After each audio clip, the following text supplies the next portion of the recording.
Do you give up all your first rounders for the next couple of years to go get Mark Andrews or AJ Brown? Or do you try to negotiate some lower tier players and keep your first round picks for your team going in the future?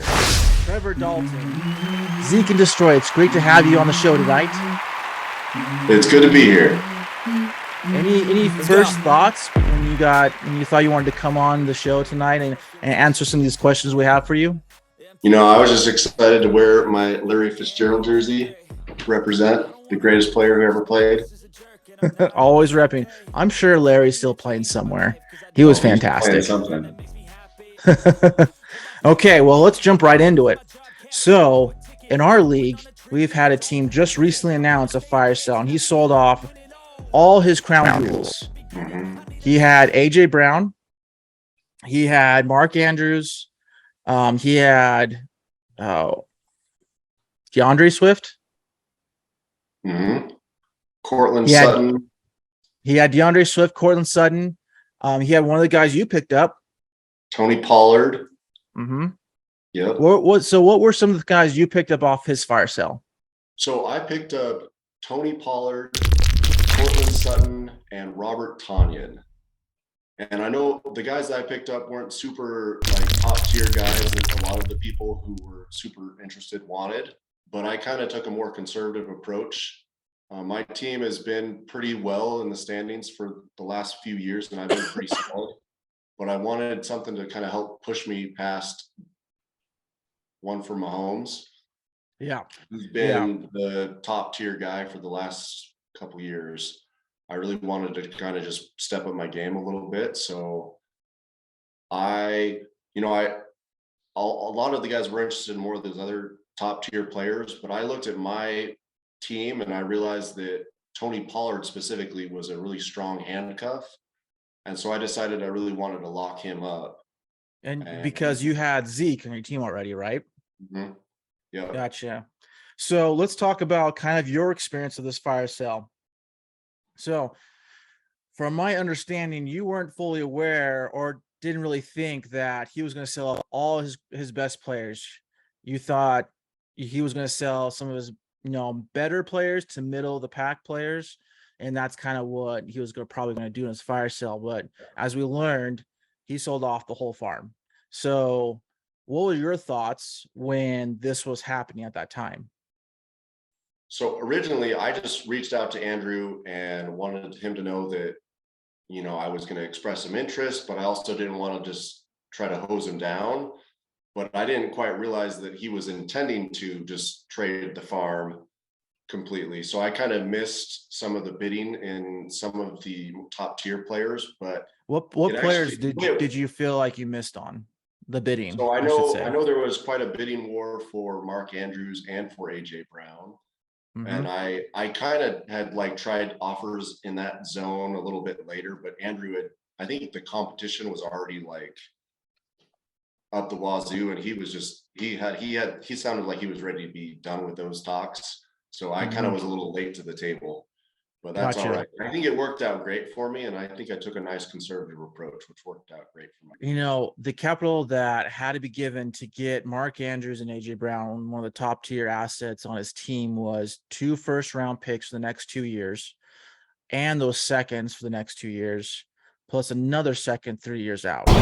So if you were aware that was really where the market was in the league for his fire sale, would you have been willing to pay or outbid that bid for those players? Wow. Would you be able to outpay that bid for those players? It's really hard to say. In the moment, I was very much ready to pay. I think Andrew really he did a good job at running a fire sale, and I was ready to pay a lot. But I ended up taking a conservative approach because I was a little nervous about losing all that draft capital for so long. So I think I was satisfied with what I ended up doing, but I do kind of wish I may have participated in that conversation, because I do think it was a lot, but I was ready to pay, and I think I was ready to give up quite a bit. Trevor, ready to give up quite a bit. Don't let his wife know. Okay, so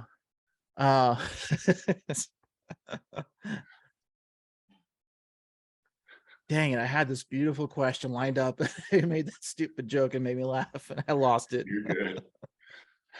Okay, let's just move on. So, you know, because it was kind of crazy how it all went down, would you have wanted more of a true auction, or do you feel like Andrew, what he did was, just the way he wanted to operate the sell? I think what Andrew did was perfectly fine. I think he was very upfront with me. He told me that I had expressed interest in players that not many other teams had expressed interest in. So he was very excited about that. Um, that did make me a little like question myself a little bit, but it made me think like, oh, well, who's everyone else interested in? But I also kind of was the one who was try to allow Andrew to keep some key pieces. But Andrew was planning on just trading the farm away to begin with. So I should have been a little bit more clear from the upfront. So kind of Gotcha. my own business. Gotcha. So, just something special for our viewers in our league, we could have a full reset next year. So that means you lose all your players, but you retain picks.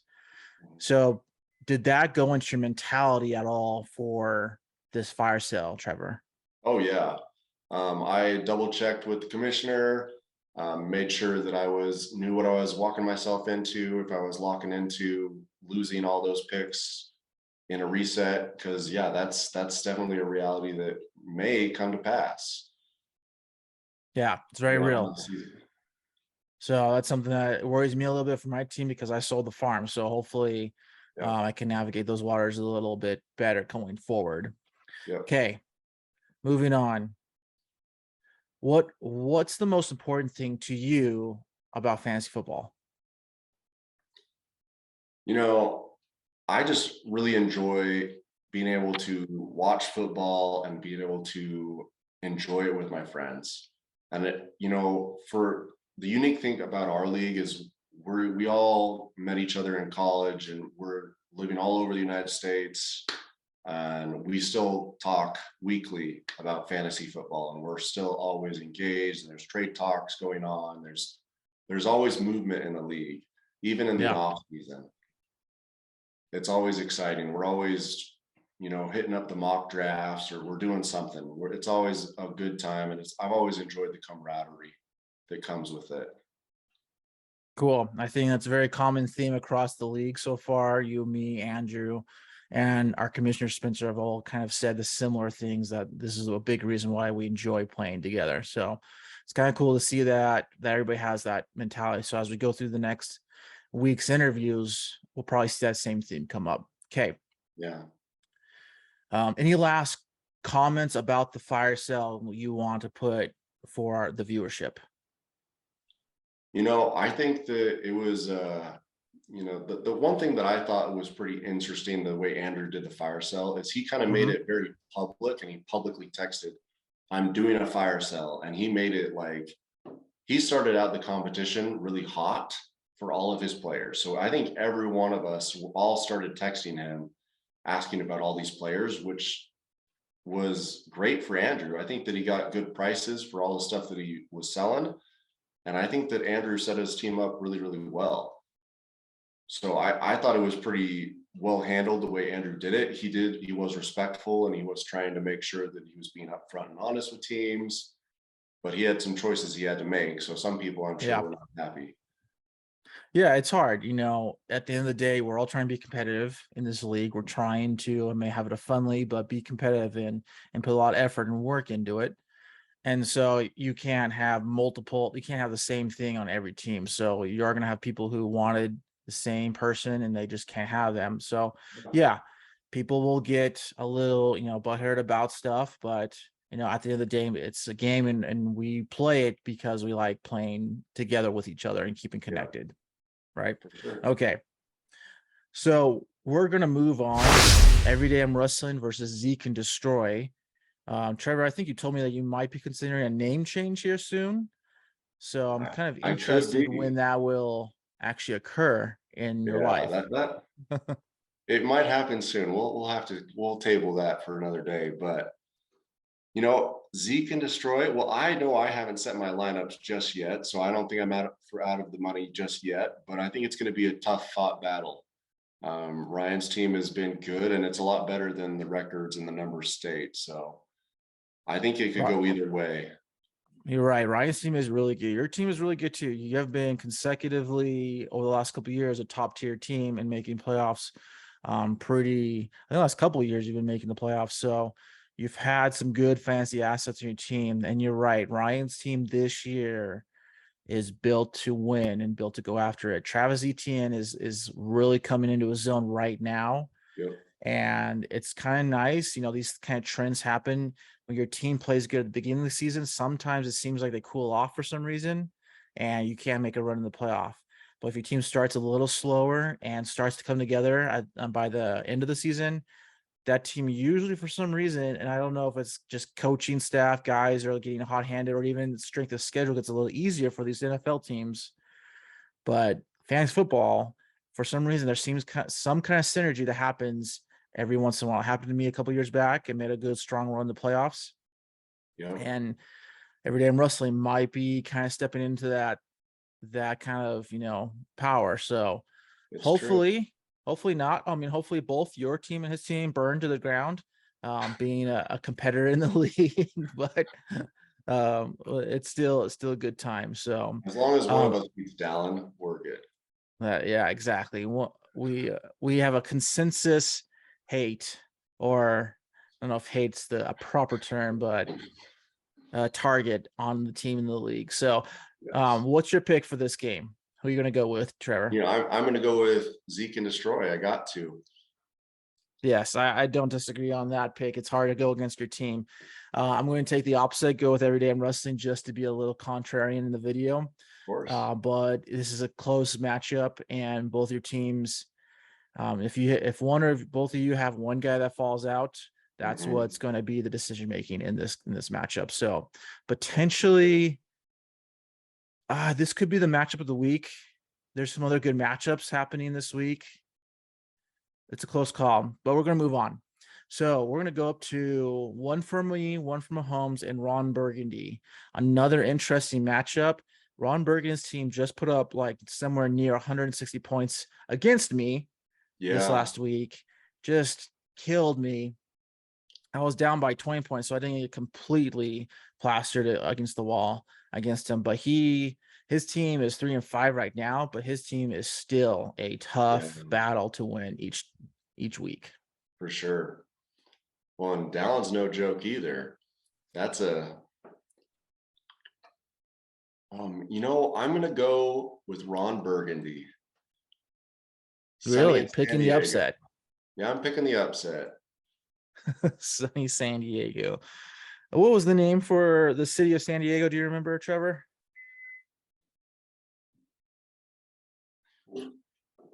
What was the name for the city in San Diego?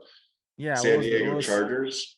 what was it? What is the name? What does San Diego mean? I can't quite remember what the name for San Diego actually translated in English. I think Ron St. Burgundy had a comment Diego, I about think. that. St. Diego? Santiago, I don't know. I don't think that I was don't know. correct, but somebody could put that in the comment section in the video. Let us know what San Diego actually stands for per Ron Burgundy's mental state. So one for me, one from Holmes. Something that was really interesting for me about last week is the Chiefs were on bye, and his Mm-hmm. team still put up like 180 points. What is going on I with this don't know. stupid team? It's because he doesn't have a soul. Fighting words from Zeke and Destroy right now. We're going to move on. I'll take one from you, my Holmes. Actually, no, I'm going down with Ron Burgundy. We're going to double up on this one. Ron Burgundy for the win against one from me, my Holmes. Moving on. My matchup, Catching Fire versus Dirty Mike and the boys. Now, this is the second time I've seen this team, and the first time he did beat me in the season. Right now, our lineups aren't fully set, so our projected totals are a little low. Mm-hmm. I have Mark Andrews. I have George Kittle. My difficulty right now, because Mark Andrews has been kind of on this injury bit for the last couple of games, is to figure out which one to play. And Yeah. George is starting to put better points than he did when he came off his injury this season. but it was still kind of hard because he had a couple games where he kind of goosed on. So my big players aren't on buys. I have some bills. I got Diggs. Brees Hall, I had on my team. He took a major injury this year. He's out for the season, which was a hard thing for me to take. But that fire sale did help me because I picked up AJ Brown, and AJ Brown went off this week. Yeah. Dirty Mike and the boys has Josh Allen. Arguably, not even arguably, he is the best QB right now in fantasy football, putting up tons of points. He is. Bills look extremely competitive in the NFL right now. And Kamara and Eckler are top running backs on his team. So Yeah. another matchup that could be a matchup of the week. I need a win. I need to get a little more wins under my belt to put a little more distance between the teams that are 3 and 5, Ron Burgundy and Everyday I'm Wrestling, and to catch up with you. So I really hope my guys pull one for the Gipper this week. What's your thoughts? Joe Burrow just isn't the same without Jamar Chase. He seems to slow down a little bit, and that makes me a little nervous, especially going up against Josh Allen. But you do have a good team, and it could play out other ways. Who are your other quarterbacks? Well, I have the GOAT, which has been very much like a lamb chop recently. Yep. And I have Stafford, the reigning Super Bowl champion from last year, which has also been like a top 20 QB right now. Yeah. I had really strong QB. I wasn't even worried about it. So in the fire side, I didn't want to go after Justin Herbert. Yeah. Probably should have thought a little bit more about that. But Joe Burrow, Tom Brady, Matthew Stafford, those are my quarterbacks right now. Maybe it was just an off week. Hopefully it was just an off week. It's been off a couple weeks for Brady. I'm going to take Dirty Mike and the boys, though, I think. That is not surprising, knowing your competition and the fact that you hate my team. So probably going to go another one for the home team until their matchups really landslide. It's really hard not to go with your own team in the battle projections. So moving on to our last projection for the week, Stage 5 Kingsbury and My Nuts Zach Ertz. Now, Andrew, the owner of My Nuts Zach Ertz, just went through the fire sale, and he put up 70 points last week, which is actually pretty impressive. He sold up all his top assets, and he's projected to put 50 every week, but he put up 70. So people outperformed their projections. Yep. My Stage 5 Kingsbury has been traditionally the last couple of years the lowest reigning team in our league, and he's got a good team. He's having some players who just aren't performing right now, like Najee Harris.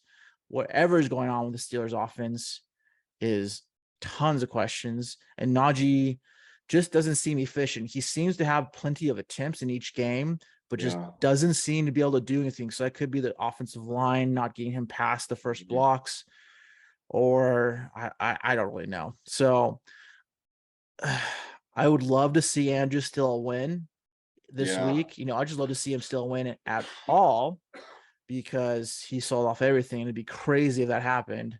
But Stage 5 is probably going to take this game. Yeah, that's the consensus. But we would all love to see Andrew pull out a win just for the heck of it. That would be fun. That would be fun. So Stage 5 seems to be a double pick on this last battle. So Trevor, is there anything you feel like we could do as a fantasy football league to make something better, or to make the league more engaging, to improve it in any way? I feel like we have some good traditions, and I think we're really got some good stuff going. I know we have like a punishment for the loser every year, but I also feel like we've kind of fallen out of habit. Sometimes the loser kind of escapes the punishment just because no one holds them to it. Gotcha. So I almost wish that we would have like a Zoom meeting where they had to do it or something. I don't know if that makes any sense, but I think it should be more public. I think that's a good point. So far apart, I think it's pretty easy for the person to be like, oh yeah, I'm gonna eat an onion or whatever, and then that just no one ever holds them to it, so it just never happens. I feel like That's true. I feel like there's been maybe a few names who have avoided punishment that way. Yeah, And and I'm they sure get the it's first not, round pick in the upcoming draft. So I yeah. think I think you're right. There needs to be a little bit of a reason to avoid tanking the season. Mhm. And who do you feel should keep their feet to the fire? Ooh. In my mind, it sounds like seventh place. Seventh place is the one who got it out of the punishment, so why shouldn't they be the one forcing it? Good point. So seventh place is, Trevor's opinion on who should enforce the punishment or make sure they do it. Yeah. Gotcha. Well, we'll have to have a league meeting and probably finalize some kind of hierarchy on that topic. Yeah. Well, Trevor Dalton, Zeke and Destroy, it's been great having you on the show. Thank you. My life, and I won't look back ever again.